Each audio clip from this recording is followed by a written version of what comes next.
Good morning, everybody, and happy Monday. Thank you for joining us today. My name is Andrea Rasser, and today we're going to talk about underwriting multiple sclerosis, or MS, as you might be more familiar with. And more importantly, we're going to talk about how agents can position these cases successfully. MS is one of those conditions that historically has caused a lot of declines, but underwriting has evolved significantly over the last decade, as has advancements in treatment and just medicine in general. And with these newer treatments and these advancements, many MS cases are actually quite insurable today. So the goal of this session is going to help you understand how underwriters evaluate multiple sclerosis risk and how you can avoid any unnecessary declines, and kind of position these with the right carriers the first time, and in the end, get more cases placed. So with that being said, let's jump right in. What exactly is multiple sclerosis? So, MS is a chronic autoimmune disease, and basically what it does is it affects the central nervous system.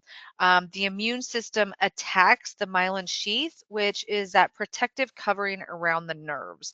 And this disrupts the communication between the brain and the body. What we typically see here for symptoms are going to be fatigue.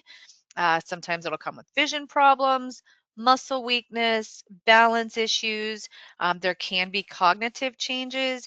And when we get into more severe cases, that's where we start to see the mobility impairment. Multiple sclerosis is different for everyone. No one can predict how much MS might affect one person to the next. For some people, MS is only going to have a small impact on their daily life, which means they can continue working, they can continue their usual activities, their driving, all that day-to-day stuff. Others may have more severe symptoms, which can have a much bigger impact. We start to see people filing for disability, unable to work, unable to walk, without assistance and such. So, why exactly does this matter in life insurance? Well, older studies show that MS could take up to 10 years off of one's life expectancy. But advancements in treatment have improved this outlook significantly. Um, and there's only rare cases where MS is actually fatal. And at the end of the day, a lot of times it's not the MS itself that's fatal. It is the symptoms that come along with it, and depending on how progressive it is. So, um, when it comes to MS, what we typically will see from a mortality perspective is going to be progressive neurological disability. That can come with increased mortality risk. You see a higher risk of infections and complications. And there can be side effects with the medications, and that in itself can cause a whole new set of issues. So, again, it's not necessarily the MS diagnosis itself at the end of the day that might cause a rating. It's the symptoms and sometimes the side effects of different medications. So, one of the reasons, though, that underwriting has become more flexible is because these treatments have improved so dramatically. Modern therapies are significantly reducing the amount of relapses that we're seeing and how frequent those have happen. And we're also seeing a slowdown in disease progression. The long-term outlook for many patients today is far better than it was 10 or 20 years ago with these latest advancements. All right, so when it comes to MS, one of the first things and the most important factors that we are going to look at in underwriting is what type of MS we are dealing with. This is one of the most important factors in underwriting. There are several types of multiple sclerosis, but there are three primary ones that underwriters typically see. The first and foremost is the most common. It's relapsing remitting MS. You'll sometimes see it abbreviated in records or on paperwork as RRMS.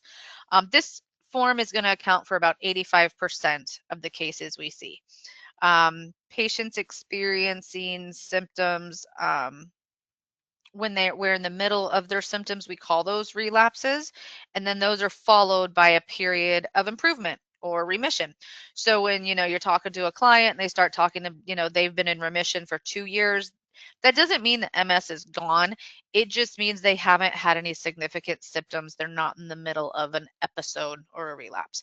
From an underwriting perspective, this is generally going to be the most favorable form. This is the one that's going to be the most likely to get approved and is insurable. The second type that we see is secondary progressive MS.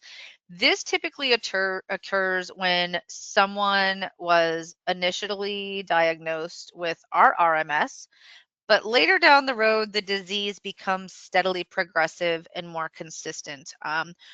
This is where we start to see more frequent relapses, and again, progression in the symptoms. And so this is kind of the next step. And then the third type that we see is a primary progressive MS.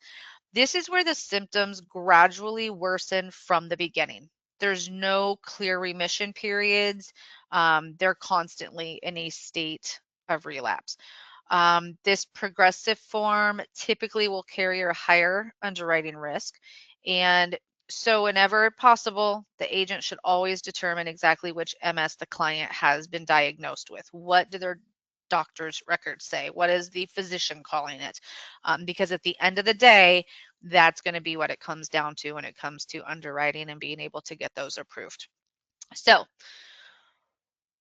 when an underwriter does evaluate an MS case, there's typically 5 major factors they're really going to focus on. The first is going to be the age at diagnosis. The second is going to be how long the person's had the disease. The third thing they're going to want to know, again, is that type of MS, what exactly they've been diagnosed with and what those records say. If your client says, well, I feel great, it's pretty mild, that is not the same as what, the doctor's records may say. So we always want to focus on what their physicians are saying. Fourth is going to be the level of disability. Do they need assistance walking? Are they able to do things on their own? Are they still working? Are they driving? All those different things. And then the fifth is going to be the treatment and the stability of the disease. These 5 elements together are going to give underwriters a good sense of the long-term mortality. So let's take a look at why these really matter. So with the age at diagnosis, this can sometimes provide insight into the disease's behavior, and an earlier onset can mean it's going to be a more aggressive progression. Individuals that are diagnosed very young may have a longer period during which the disease can progress. This isn't always predictive, so the underwriters just take it into consideration along with the other factors. But what's important for agents is simply providing the date or the age of diagnosis whenever they possibly can, because this is going to help the underwriting teams evaluate these cases more quickly and efficiently. The next thing we talked about, time since the diagnosis. This is a major factor in how long the applicant has been living with MS, because then the underwriters can see stability over time, or unfortunately lack of stability. If someone was diagnosed very recently, and that means this disease is still very uncertain. We don't know what to expect. We don't know how it's going to progress. But if it has been there for some time, we kind of have a better understanding of what it's doing. So with that being said, many carriers are going to postpone a case that has been diagnosed within the last year. However, if someone's had MS for several years and the disease has remained stable, underwriting just becomes much more comfortable with evaluating that risk. A lot of the questions have been answered. We've seen exactly how it's behaving. And then the disability level.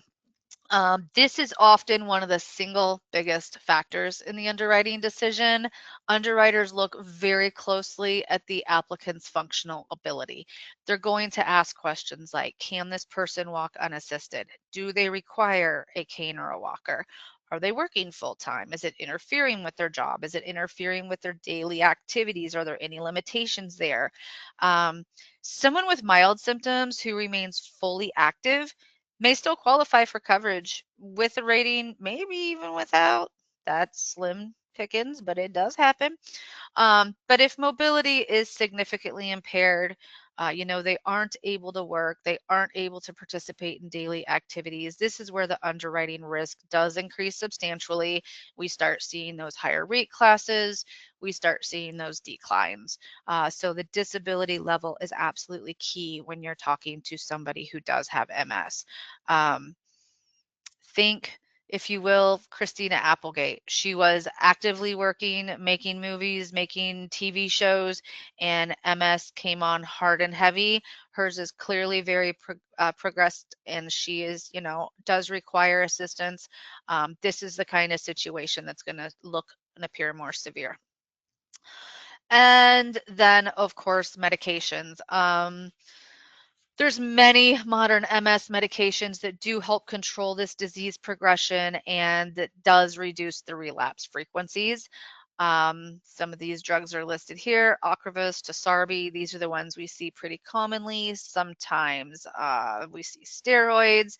Um, when an underwriter sees that a patient is actively treated and monitored by a neurologist on a regular basis, this is actually viewed quite positively.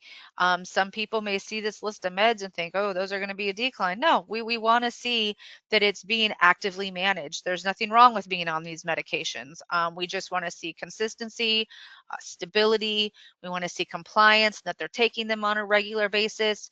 We get somebody who's not taking them the way they're supposed to, and that's when we see relapses, and that's when we see declines. So that stability, consistency, compliance are really, really going to be key here. All right. So what are underwriters going to want to see? What kind of medical evidence is going to be required? Well, on these, any MS case is going to require medical documentation. In many situations, if not all, they're going to want to see an APS. That could be your primary care physician, but 9 times out of 10, it's going to go a step further, and they're going to want to review any neurology records. These can include imaging results like MRIs, and this is going to help them understand the severity and the stability of that condition. So with that being known, MS cases might take a little bit longer to underwrite. We're going to have to wait for those records to come in.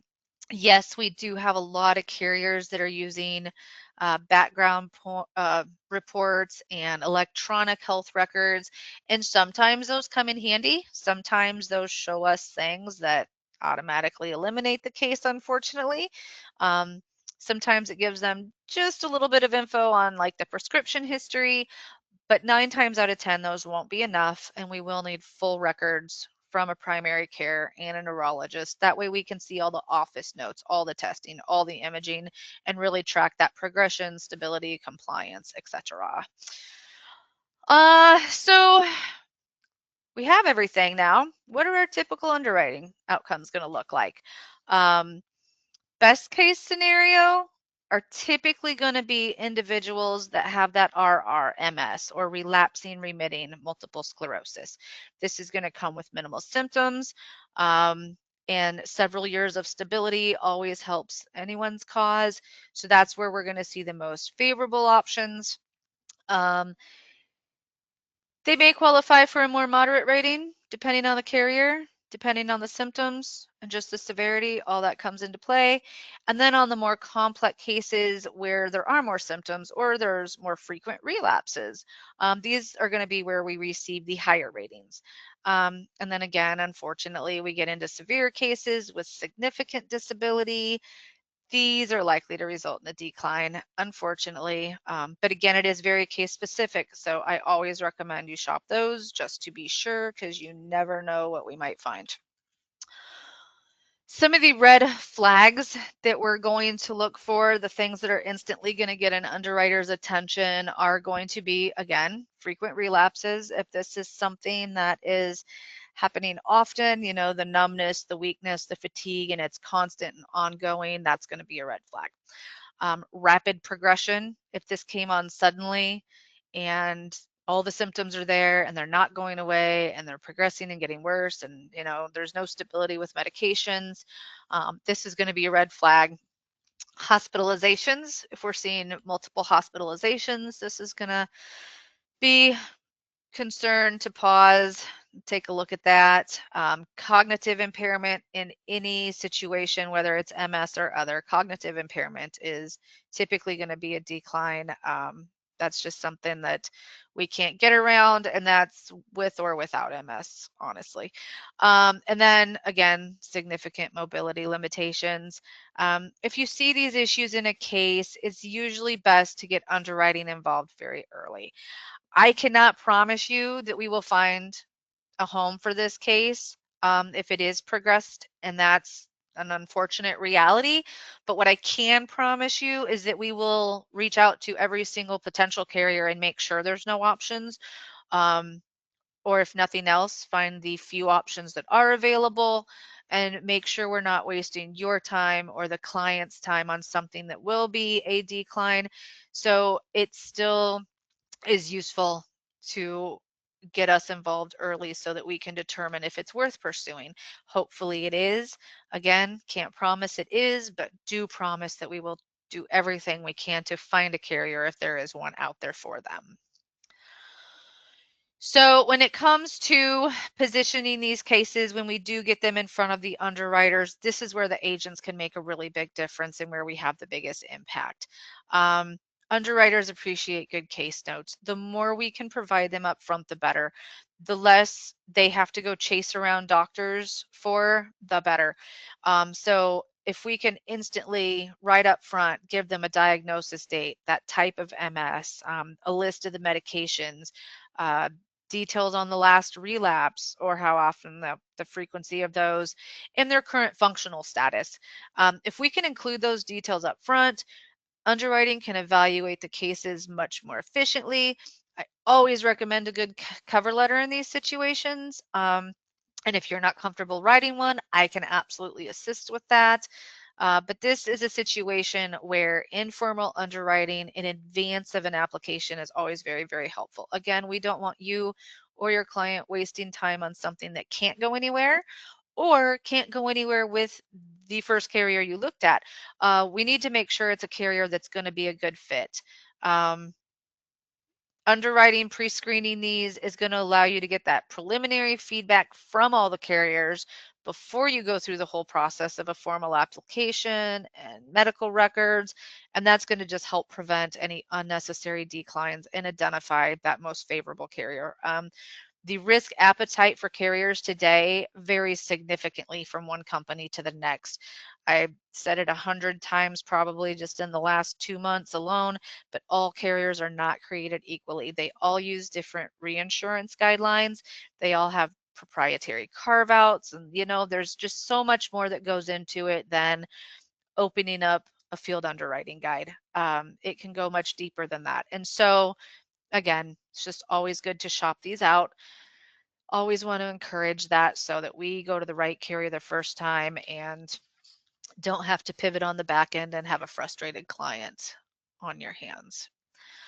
All right, let's take a look at a couple case examples that we had here. This first young lady was in her mid 50s. She was a non-smoker, standard build, nothing too major. Her MS was diagnosed in 95. She's had a couple episodes in 2016, one in 2020, so it's been a while. Her doctor's calling it moderate, and she's on permanent disability. You would think with the not so frequent relapses, just 2016 and 2020, this was starting out looking good, but doctor's calling it moderate. She's not able to work, permanent disability, multiple medications, including steroids.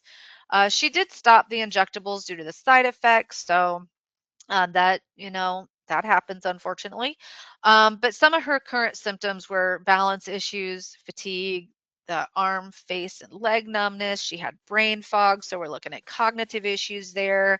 There was slurred speech, there was walking issues, severe pain, and some bladder issues. This one was quite significant once we really dug into it. At the end of the day, unfortunately, this one was a decline with each of our carriers. We did not have any amazing options for her. So we were our last option really was just to pivot to a guaranteed issue product. At least we had that option. It is better than nothing. But this is just a prime example of an MS case that it just couldn't go. That disability and symptoms was just too much. The next one we had was a male. This gentleman was in his mid 40s, also a non-smoker. He was a little on the bigger side. He had a rateable build. That's all right. He was diagnosed around 2010. He actually has more relapses than the last lady. His were twice a year, and he would have some upper and lower body muscle spasms. But he did not require any kind of mobility aid. He was currently working, no disability. He has been stable on his medication. He does see a neurologist twice a year. So those checkups were all favorable. There did not seem to be any progression that we could see on any imaging. There were brain MRIs, there were spinal exams. His doctor has this noted as stable. Again, he was working, so there was no disability there. We did see multiple declines on this. This was not an easy one to place. The amount of relapses, I think, really played a part in the fact that we saw so many declines. However, we did have two carriers that were willing to offer on this. They were highly rated. They came in at the table 7 to 8 range, but we had two offers. And this is a good example of one that we really, really needed to shop, because it would have been so simple for an agent to go out, run a quick quote, a quick term quote as an example, seeing that carrier X had the best premium, so we're just going to write it there. Well, it turns out carrier X might have had the best premium, but they have absolutely no risk appetite for this level of MS. So while they had the best premium, they were the worst carrier to go to for this particular client. So again, a wonderful example of one that was better off shopping up front, finding the carriers that had that appetite for that risk, and then writing it with the correct carrier the first time, so that you're not duplicating work, your clients aren't getting frustrated by the wait and pivoting carriers. So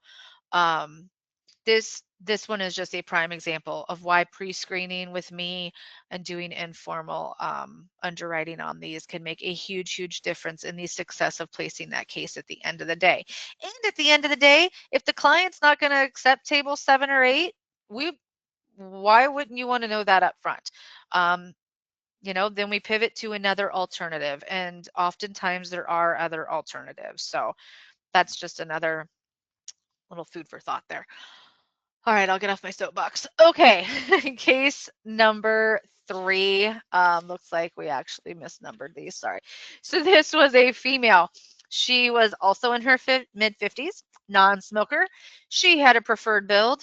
Her MS was diagnosed around 2009. Her neurological status is completely normal. All of her follow-ups have been favorable. She's seen the doctor on a regular basis just to keep track of things. She's had no symptoms or issues since she was originally diagnosed. She's done great with this. It's been very minor and mild as far as symptoms and progression goes. The doctors have no concerns. Again, she's consistent and compliant with everything. It hasn't even required any treatment. It's just kind of there, and they just kind of monitor it. So with very favorable details on this file, we were able to obtain offers from every carrier. Nobody declined this one. Most of them came in around table 2, just to err on the side of caution, but we did have a couple in the standard range. So that was a pleasant surprise. So just to reiterate, MS is not automatically uninsurable. The most important factors in this is going to be the disease type, the stability, and the functional status. That's going to be where it really matters. And as an agent, you can significantly improve the outcomes of these by providing those good medical details up front, pre-screening those with me, especially for the more complex cases. Informal underwriting can just be extremely helpful. It does take a couple extra days, but I would rather spend a couple other extra days on the front end finding the right company than going through 2 months worth of underwriting and having to pivot on the back end, because now you've lost 2 months instead of 2 days. So what can IAMS do for you? First and foremost, I have hundreds of case studies and resources to help narrow down our options, access to reinsurance guides, direct access to the underwriters at the carriers. So please don't ever hesitate to reach out directly to me or to your sales director. They can also get in touch with me if you'd rather work with them. Otherwise, we're working together as a team. That's what we do. Sales guys reach out to me. We all do this together. We do have amazing fact finders on our website at iamsinc.com. We have one that is a very kind of overall generic, covers all the different health issues, and some of the avocations and financials and such. This is a really great piece for sending to your clients before you've met them for that first time, just kind of get an idea what you're walking into. And then, should you find out that they have something along the lines of MS, we have very ailment specific fact finders. We have one specific to MS. We have Parkinson's, lupus, every kind of cancer under the sun. Pretty much everything you can think of that we see consistently in underwriting. So if you have a case like this, let us know. We can send you a multiple sclerosis questionnaire that will ask all the questions that we really need in order to get favorable tentative offers if possible. You can pre-screen by sending these directly to me at andrea@iamsinc.com. Again, you can reach out to your sales director if you'd rather do that. We also have a pre-screen inbox called pre-screens at iamsinc.com, but feel free to just send them directly to me. Either way, I'm going to be the one working them, so it doesn't matter which one you use. I'll get a hold of it either way. Again, I'll be working side by side with your sales director and with you to make sure that we find the best home. We can incorporate those health questionnaires if needed. We don't have to. We can do this however you'd like. And when all is said and done, make sure you follow us on Facebook and LinkedIn, and that will keep you up to date with all the content and upcoming webinars. And I certainly appreciate you joining me on this Monday morning. I hope all your March Madness brackets did well over the weekend, and let's make it a great week. Take care.